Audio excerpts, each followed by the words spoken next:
आज ब्रह्मचारिणी माता का दिन है, तो उनके बारे में हमें थोड़ा विस्तार से बताइए। जी बिल्कुल। आज जो द्वितीय नवरात्रा माँ ब्रह्मचारिणी जी के स्वरूप को जो पूजा जाता है, उनका पूजन किया जाता है। और विशेष रूप से माँ ब्रह्मचारिणी का जो पूजन पाठ करके उनकी कृपा प्राप्त की जाती है। और देवी ने भी ब्रह्मचारिणी स्वरूप में माँ ने जो भगवान शंकर को पाने के लिए जो तपस्या की थी, उसी स्वरूप का जो है द्वितीय दिन पूजन किया जाता है। उनके एक हाथ में कमंडल है, एक हाथ में माला है, जो बिल्कुल एक तपस्वियों की जो एक वेशभूषा होती है, जो एक तपस्वी जो वेशभूषा धारण करता है, वैसे ही माँ का जो वस्त्र हैं, श्वेत रूप में उन्होंने वस्त्र धारण किए हुए हैं। उन्होंने अपने हाथ में कमंडल धारण किया हुआ है और जप करने के लिए, पूजन पाठ करने के लिए माला धारण की। माँ ब्रह्मचारिणी की पूजा करने के लिए सबसे पहले तो आपको जो भी जल्दी जो पुष्प मिल जाएँ, कुछ भी जो घर पे आपके लाल कलर के पुष्प हों, वो चढ़ा सकते हैं। लेकिन अगर आपने विशेष रूप से पूजा करनी है, विशेष रूप से अगर माता ब्रह्मचारिणी को प्रसन्न करने के लिए उनकी अगर आराधना करनी है, तो श्वेत पुष्पों का आप एक हार ले सकते हैं या श्वेत पुष्प माता रानी को चढ़ा सकते हैं। आप खुद भी अगर हो सके तो श्वेत वस्त्र धारण करें।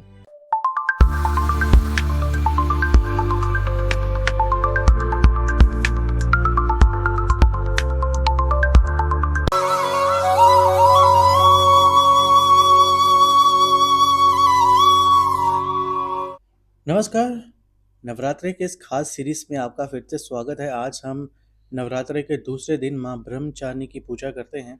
उन्हीं के बारे में जानने के लिए आज हमारे साथ फिर से पंडित उत्पल शर्मा जी मौजूद हैं। इनसे जानेंगे कि माँ ब्रह्मचारिणी की पूजा की क्या विधि है, किस प्रकार के जो इसमें रूल्स होते हैं वो फॉलो करने पड़ते हैं, कैसे माँ को भोग लगाएं, ये सब जो है वो आज हम जानेंगे।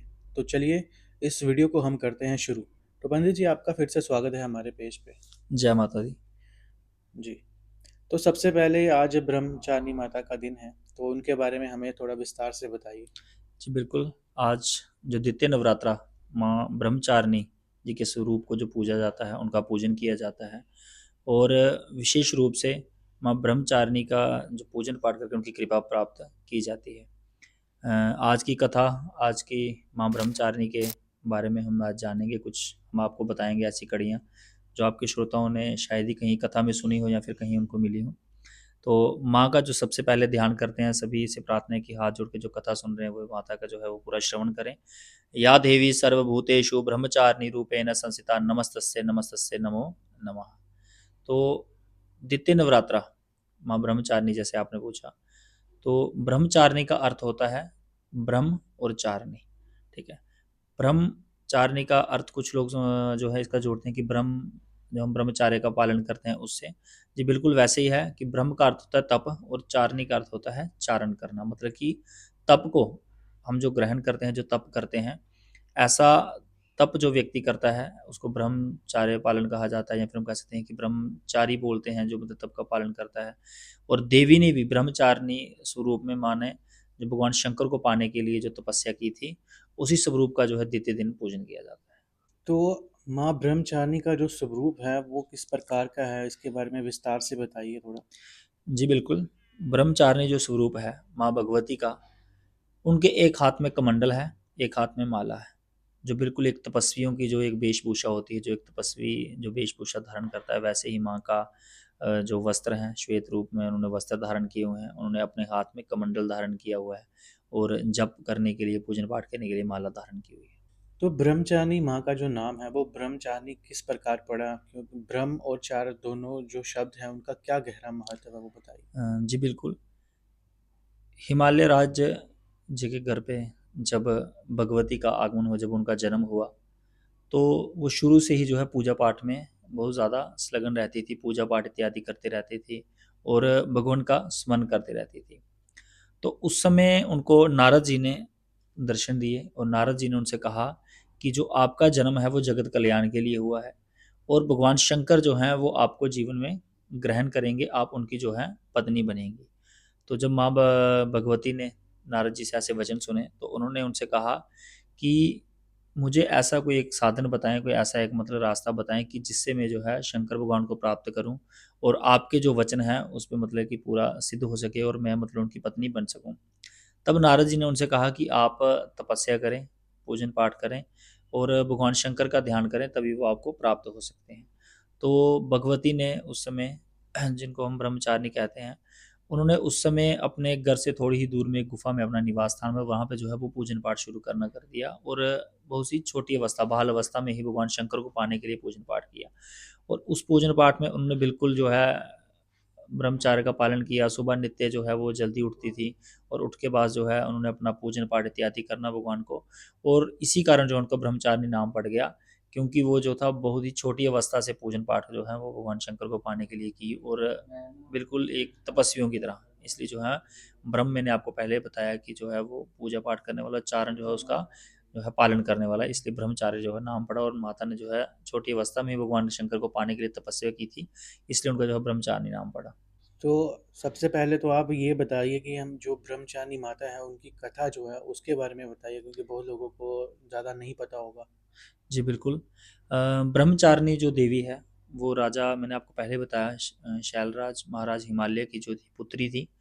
तो माँ भगवती को, माँ जब गौरा जी को नारद जी ने दर्शन दिए, उनको जब तपस्या बताई, तो उन्होंने एक हिमालय की चोटी पर एक गुफा पर बैठकर जो है भगवान शंकर को पाने के लिए तपस्या की।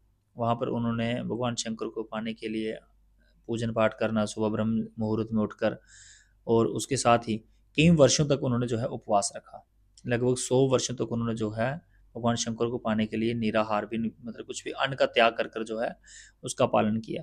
जब 100 वर्षों के बाद भी उनको भगवान शंकर की जो है प्राप्ति नहीं हुई, तो उसके पश्चात उन्होंने जो है वो निरा जो मतलब कि जो फलाहार करते थे, जो फल का ग्रहण करते थे, उनका फल का भी त्याग कर दिया। केवल वो जो था बिल पत्र जो था उसका मतलब ग्रहण कर कर अपना जो जीवन व्यतीत करने लगे, भगवान शंकर का ध्यान करने लगे।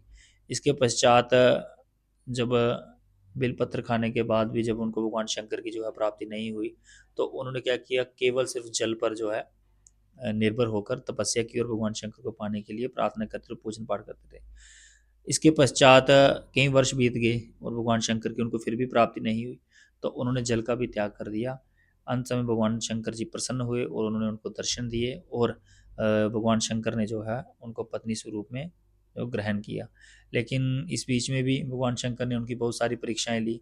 कभी वो सप्तऋषियों को भेज देते थे, तो कभी किसी को भेज देते थे कि आप जाकर गोरा माता का जो है वो परीक्षा लें, ताकि वो जो मेरी पत्नी बन सकती हैं कि नहीं बन सकती हैं। तो उस समय माँ गौरा ने भगवान शंकर को पाने के लिए हर एक वो जो भगवान शंकर की तरफ से जो लीला रचाई गई थी, उस लीला में हर एक परीक्षा को भी पास किया, और तपस्या भी उन्होंने पूरी अपनी क्या निष्ठा के साथ की, और अंत में भगवान शंकर की अर्धांगिनी बनकर जगत कल्याण किया। और जगत में समस्त जो राक्षस जो जिन्होंने उत्पात मचाया मचाया हुआ था महिषासुर ने, उसका वो जो वध किया था। तो दूसरे दिन माँ ब्रह्मचारिणी की जो पूजा होती है उस पर किस प्रकार की जाती है, किस प्रकार की विधि है, क्या माँ को वस्त्र डाले जाते हैं, क्या भोग लगाया जाता है? जी बिल्कुल। आपने जो घर में घट स्थापन किया है, सुबह मैंने आपको बताया था जैसे पहले भी, वैसे ही आपने सुबह जो है नित्य ब्रह्म मुहूर्त में उठकर स्नान इत्यादि कर कर शुद्ध वस्त्र ग्रहण कर कर आप आसन लगाकर सबसे पहले जो घट स्थापन किया उसका पूजन करें, साग का पूजन करें जो आपने खेतरी घर पे लगाई है। उसके पश्चात माँ ब्रह्मचारिणी के जो मंत्रों का जो है वो उच्चारण करें।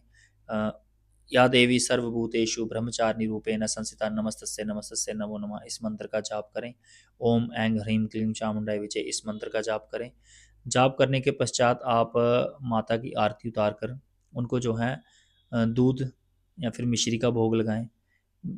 सफ़ेद जो है कोई मिठाई अगर हो तो उसका भोग लगाएं, मेवे से बनी हुई। तो भोग लगाने के पश्चात जो है एक कन्या का पूजन करें। कन्या का पूजन करने के पश्चात आप पुष्पांजलि अर्पण कर कर अपना आसन छोड़ दें, और नित्य जो आप कार्य करते हैं, कोई भी कार्य जो आपका होगा वो कर सकते हैं। पूरे दिन जो है सत्य बोलना है। पूरे नवरात्रों में सत्य तो हमेशा बोलना चाहिए, लेकिन नवरात्रों में विशेष ध्यान रखें कि सत्य बोलना है। अगर आपने व्रत रखा है तो सात्विक भोजन करें। अपनी जो जीवन में तो जितनी आपकी कहते हैं पूरी शरीर की जो है ज़रूरत हो, उस आवश्यकता अनुसार आप भोजन करें। जो अपने व्रत के लिए उपवास में जो सात्विक भोजन खाना है उसका आहार करें, और शाम को फिर से ऐसे ही आकर पूजन पाठ करें। तो इस तरह आप जो है भगवती को प्रसन्न कर सकते हैं। अपना बिल्कुल जो है नीचे सोना है, बिल्कुल ध्यान रखना है कि कहीं भी आपसे ऐसी कोई त्रुटि ना हो, किसी का अनादर ना हो, किसी का भी आपसे ऐसे आपके वचनों से किसी का दिल आहत हो, ऐसे कार्य ना करें, तो सबसे ज़्यादा अति उत्तम है, और आप ऐसे ही भगवती को प्रसन्न कर सकते हैं। तो इस दिन जो लोग माता का व्रत रखते हैं और व्रत रखने से उनके जीवन पर क्या जो प्रभाव है वो पड़ता है? जी बिल्कुल। माँ भगवती की उपासना करने वाले सभी व्यक्तियों में जो है सबसे पहले तो संयम तो आता ही आता है, लेकिन विशेषकर जब हम ब्रह्मचारिणी माता की कथा सुनते हैं, उनका पाठ करते हैं या उनके जीवन में कुछ जानने की कोशिश करते हैं और इस व्रत का जो पालन करते हैं, तो इससे इसमें सबसे पहले तो हमें संयम आता है, हमारे अंदर पेशेंस आता है कि हम कोई भी कार्य जो है बिल्कुल एक मतलब कि पेशेंस के साथ कर सकते हैं। उसके बाद हमें सात्विक रहने की शक्ति मिलती है कि किस तरह मैया ने जो है भगवान शंकर को पाने के लिए एक मतलब कि जो निर्धारित हो चुका था कि माता रानी को भगवान शंकर ही प्राप्त होंगे, लेकिन फिर भी उनको उनको पाने के लिए माता गौरा को भगवान शंकर को पाने की कितनी तपस्या करनी पड़ी। 100 वर्षों तक लगभग मतलब वो जो था फलाहार पर निर्भर रही। उसके बाद उन्होंने उसका भी त्याग कर कर जो है वो बिलपत्री का ग्रहण किया, बिलपत्री का भी त्याग करके उन्होंने जल का ग्रहण किया। तो इससे हमें ये मतलब कि शिक्षा मिलती है, जब हम कह सकते हैं कि हमारे अंदर एक ऐसी भावना उत्पन्न होती है कि हमें भी भगवान को पाने के लिए एक सात्विक जो है रूप धारण करना पड़ेगा। उसके साथ ही भगवान को पाने के लिए जो है एक पेशेंस लेवल, मतलब अगर उनकी जगह हम होते तो हमें पता भी होता कि हमें भगवान मिलने हैं, तो हम क्या करते कि 1 महीना पूजा करते, 2 महीना पूजा करते, जैसे हम लोग करते हैं। तो उसको बोलते कि नहीं यार मुझे मिली ना कुछ भी, तो मैं पूजा छोड़ दूँगा। तो अगर सबसे पहले क्या मिला कि संयम, पेशेंस रखना पड़ेगा आपको भगवान को पाने के लिए। सात्विक रहना पड़ेगा भगवान को पाने के लिए। अपने अंदर आत्मविश्वास लाना पड़ेगा कि हमें प्रभु मिलेंगे ही मिलेंगे। तो ये 3 चीज़ें जो हमें ब्रह्मचारिणी माता का व्रत रखने से जो है प्राप्त होती हैं। कहने का अर्थ ये है कि जो निर्धारित हो चुका है, जो हमें मिलना है, वो तो मिलना ही मिलना है, लेकिन उसके लिए हमें मेहनत करनी पड़ेगी, अपने अंदर जो पेशेंस लाने पड़ेंगे और एक पूरा कंसंट्रेशन करके कि हमें ये चीज़ करनी है। तो अगर आप करेंगे तो ये सब चीज़ें जो भगवान हम हमें प्राप्त हो सकते हैं। भगवान को पाने के लिए इतनी मेहनत करनी पड़ी, हम तो इंसान हैं। तो इसलिए हमें भी ब्रह्मचारिणी कथा से, ब्रह्मचारिणी माता के जीवन शैली से, उनके जीवन की कड़ियों से ये सीख मिलती है कि हमें अपने जीवन में संयम, सात्विक और आत्मविश्वास ये तीनों जो है मिलेगा, अगर हम माता की कथा सुनते हैं या उनका जो है पालन करेंगे। तो माँ ब्रह्मचारिणी को कौन से तरह के जो वस्त्र हैं वो पहनाए जाते हैं? कौन से पुष्प जो हैं वो माता को अर्पित किए जाते हैं इस दिन? माँ ब्रह्मचारिणी की पूजा करने के लिए सबसे पहले तो आपको जो भी जल्दी जो पुष्प मिल जाएँ, कुछ भी जो घर पे आपके लाल कलर के पुष्प हों वो चढ़ा सकते हैं। लेकिन अगर आपने विशेष रूप से पूजा करनी है, विशेष रूप से अगर माता ब्रह्मचारिणी को प्रसन्न करने के लिए उनकी अगर आराधना करनी है, तो श्वेत पुष्पों का आप एक हार ले सकते हैं या श्वेत पुष्प माता रानी को चढ़ा सकते हैं। आप खुद भी अगर हो सके तो श्वेत वस्त्र धारण करें और उसके साथ ही आप भगवती को प्रसन्न करने के लिए मेवे की जो है कोई भी वस्तु जो है मतलब जो नैवेद्य हो सकता है वो अर्पण कर सकते हैं। जैसे मिश्री हो गई, दूध हो गया, मेवे में जैसे आप बर्फ़ी चढ़ा सकते हैं, खोए की बनी हुई कुछ भी जो सफ़ेद जो मतलब कि मेवा है वो चढ़ा सकते हैं। इससे जो है ब्रह्मचारिणी माता अवश्य जो है आप पे प्रसन्न होकर अपना आशीर्वाद प्रदान करेंगी। अगर आपके पास ऐसी मतलब की वस्तुएँ उपलब्ध नहीं है, तो आप पहले नवरात्रि से लेकर अंतिम नवरात्रि तक, नौवें नवरात्रि तक शुद्ध वस्त्र जो हैं वो आप लाल कलर के वस्त्र डालें। माता भगवती को जो है लाल कलर अत्यंत प्रिय है। उसके साथ ही आप जो है व्रतों में विशेषकर जो व्रत चल रहे हैं पहले दिन से, तो आप जो खुद मतलब कि भोजन बनाया है आपने अपने खाने के लिए, जो सात्विक मतलब कि आहार बनाया है नवेद, वही अर्पण करें जो आप खुद ग्रहण कर रहे हैं। अंतिम दिन आप जो है वो पूड़ी हलवा बना सकते हैं। इसके साथ ही विशेष जो है, सबसे जो मैंने आपको पहले ही बताया अभी बताऊँगा कि विशेष जो है नवरात्रों में विशेष जो पूजन का महत्व है, आप पहले दिन से लेकर अंतिम नवरात्रि तक रोज़ एक कन्या का पूजन अवश्य करें। इससे जो है आपको माता रानी की विशेष कृपा जो है प्राप्त होती है। और जब भी आप पूजन पाठ करके उठें तो अपने आसन की वंदना ज़रूर कर लें। आसन वंदना के बाद आप ये प्रार्थना ज़रूर करें कि हे माँ, ना हम आपका कोई मंत्र जानते हैं, ना कोई विधि जानते हैं, ना कोई ऐसा स्तोत्र जानते हैं जिससे हम आपको प्रसन्न कर सकें। हे माँ, आपने जो भी आप किस लिए किया है, जो भी हमारे दिल से जो भाव उत्पन्न हुए हैं, जैसी पूजा हमने की है ऐसी पूजा स्वीकार करके हमें अपना आशीर्वाद प्रदान करें। और माँ का जो दिल है वो हमेशा हृदय होता है जो बड़ा ही कोमल होता है। माँ तो हमारी छोटी सी पूजा भी जो है स्वीकार कर लेगी, लेकिन अगर हम सत्य का पालन करें, निष्ठा के साथ आत्म मतलब कि अपना जो है एक माता रानी के ऊपर विश्वास रखेंगे, तो माता रानी हमारी जो है अवश्य पूजा स्वीकार करेगी। एक बार फिर से मैं बताऊंगा कि अगर विशेष रूप से आप ब्रह्मचारिणी माता की पूजा कर रहे हैं, तो आप श्वेत पुष्पों का, खुद श्वेत वस्त्रों का और मेवे का जो है भोग लगाएं। इससे माता रानी प्रसन्न हो। तो जैसे आप आसन की बात कर रहे थे, तो कई सारे लोगों के घर में तो बहुत सारे फैमिली मेंबर्स होते हैं, तो एक ही आसन को किस प्रकार वो इस्तेमाल कर सकते हैं? जी बिल्कुल। देखिए, एक घर में अगर बहुत सारे फैमिली मेंबर्स हैं, तो आप पूजा रूम में कोई भी आसन रखा है, तो आप उसका उपयोग कर सकते हैं। लेकिन अगर आप विशेष रूप से पूजा कर रहे हैं, विशेष अगर कोई साधना कर रहे हैं, विशेष रूप से आप माँ भगवती के लिए अलग से मतलब कोई साधना कर रहे हैं, जहाँ मतलब अलग से कोई पूजन विशेष पूजन कर रहे हैं, तो आपको अपना आसन, अपनी माला, अपना जो है जो भी आप पूजा पाठ के लिए जो आप मतलब चीज़ें रखें, तो वो आपकी अलग होंगी। अगर आप साधना कर रहे हैं, कोई मतलब माता भगवती के लिए आप साधक हैं, तो आपको अपना आसन जो है, अपनी माला जो है, वो अपना जो है वो सब कुछ अलग रखना पड़ेगा।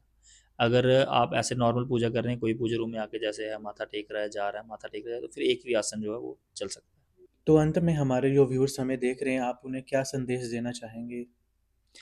मैं आपके माध्यम से आपके सभी व्यूअर्स को, आपके जो जितने भी भगवती के उपासक जो आपके चैनल के माध्यम से हमारी कथा को श्रवण कर रहे थे, जो माता भगवती की, माँ ब्रह्मचारिणी के स्वरूप को जिन्होंने जानने की जो इच्छा रखी, मैं यही प्रार्थना करूँगा कि माँ भगवती सभी पर अपनी जो है आशीर्वाद उनको प्रदान करें, अपनी विशेष अनुकंपा उन पे जो है वो प्रदान उनको करें। उसके साथ ही मैं ये कहूँगा कि जो भी नवरात्रों का व्रत का पालन कर रहे हैं, मैं हर बार यही कहता हूँ, एक बार फिर से आपके चैनल वाले से ये कहूँगा कि इन दिनों में विशेषकर्ता जो 9 दिन जो माँ भगवती का एक यज्ञ होता है, जिसको हम कह सकते हैं माँ भगवती उपासकों के लिए एक बहुत बड़ा पर्व होता है। जैसे हर एक व्यक्ति के घर में कोई फंक्शन होता है ना, कोई शादी होती है, तो वो फंक्शन 3 दिन या 6 दिन, 7 दिन, 1 महीना बहुत अच्छे से मनाता है, नाचता है। तो माँ भगवती के उपासकों के लिए भी ये जो 9 दिन होते हैं, ये एक पर्व के समान होते हैं। एक उनके लिए त्योहार होता है कि इन 9 दिनों में हम माँ भगवती को अपनी तरफ से हर एक कोशिश होती है कि उसको प्रसन्न करें। तो मैं ये कहूँगा कि जितने भी आपके चैनल के माध्यम से देख रहे हैं, कि इन 9 दिनों में सत्य बोलें, सात्विक भोजन का आहार करें, उसके साथ ही माँ भगवती को प्रसन्न करने के लिए आपसे जितना हो सके उतना जो है वो आप निष्ठा के साथ सुबह हो, शाम हो, दोपहर हो, जब भी आपसे समय मिले तो माँ भगवती की आराधना करें, स्त्रियों का सम्मान करें, छोटी कन्याओं का पूजन करें। इसके साथ ही जो है माँ भगवती आपसे प्रसन्न होगी और आप पर जो है अपना आशीर्वाद प्रदान करेगी। कोई भी तीर्थ करने से आपको इतना फल नहीं मिलेगा, कोई भी आपको मंदिर जाने में इतना फल नहीं मिलेगा, जितना आपको अपने घर में अपने माता-पिता की सेवा करने का फल मिलेगा। तो मेरी यही सबसे प्रार्थना है कि जैसे आजकल चल रहा है कि बहुत सारे लोग जो हैं अपने घर में माता-पिताओं का ध्यान नहीं रखते और मंदिरों में घूमते रहते हैं, तीर्थ करते हैं। तो ऐसे तीर्थ करने का, ऐसे मंदिरों में घूमने का कोई फ़ायदा नहीं है, जब तक आपके घर में जो आपकी देवी बैठी हुई है, जो आपकी माँ है, आप उसका आदर नहीं कर रहे। जो आपके घर में आपकी पत्नी जो लक्ष्मी रूप में है, आप उसका जो है अनादर कर रहे हो, आप बाहर जितनी मर्ज़ी पूजा-पाठ कर लो, कोई उसका महत्व नहीं है। आपकी घर की लक्ष्मी है, आपकी पत्नी है, उसका जो है आदर करें। अपनी माँ की जो है उसका आदर करें, अपनी बहन का आदर करें। आप बाहर जाते हो, वहाँ पे अगर आपको कोई स्त्री दिखती है, उसका आदर करें। तो भगवती इन छोटे-छोटे कार्यों से ही प्रसन्न हो जाती है, अपना आशीर्वाद जो आपको प्रदान करती है। तो विशेषकर्ता यही है मेरी आपसे प्रार्थना रहेगी, आपके व्यूअर्स से प्रार्थना रहेगी कि आप उपासना करें, माँ भगवती को प्रसन्न करने के लिए छोटी से छोटी पूजा भी करें, तब भी माँ भगवती प्रसन्न होगी। लेकिन आपको जो है अपने से बड़ों का आदर करना होगा, स्त्रियों का सम्मान करना होगा, कन्याओं का सम्मान करना होगा। ऐसा करने से आपको जो है माँ भगवती का जो है विशेष आशीर्वाद प्राप्त होगा। और आपके सभी श्रोताओं को एक बार फिर से जय माता दी। तो आज के इस एपिसोड में फ़िलहाल इतना ही। कल फिर मिलेंगे माँ चंद्रघंटा की कथा के साथ। क्या सब कुछ उसमें होगा, वो हम कल जानेंगे। फ़िलहाल आज के लिए इतना ही। और अगर आप हमारे साथ जुड़ना चाहते हैं, तो सब्सक्राइब कर लीजिए हमारे इस चैनल को, लाइक और शेयर ज़रूर करिएगा उन सभी के साथ जिनको ये कथा सुननी चाहिए। जय माता दी।